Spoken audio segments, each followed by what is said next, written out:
কিছুদিন ধরে video post করতে পারছি না, কারণ একটু সমস্যার মধ্যে আছি। এখন এই 10টা মতো বাজে, রেডি হয়ে গেছি, দেখো ব্যাগটা গুছিয়ে রেডি। আর মামাও কিন্তু চলে এসছে, হঠাৎ করে কিন্তু আমাদের কলকাতা যেতে হচ্ছে।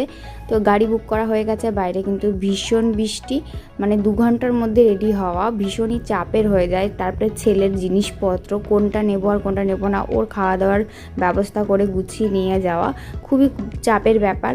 সকালবেলায় একটু ডালিয়া বানিয়েছিলাম, সেটাই সবাই মিলে খাওয়া দাওয়া করেছি। আর আমার তো গাড়িতে উঠলেই বমি হয়, তো আমি 3বার বমি করতে করতে এসেছি। মানে কি বলবো, আমার শরীর চলছে না। আমার তখন মনে হয় না যে আমি আর বাড়ি যাই। তো তাড়াতাড়ি করে টিকিট কাটা হয়েছে বলে কিন্তু আমাদের সিট কনফার্ম হয়নি, সেই জন্য টেনশনে ছিলাম যে টিকিট তো কাটা হলে এখনও সিট নাম্বার পাইনি। তো তাড়াতাড়ি করে চলে এসেছি সেই জন্য।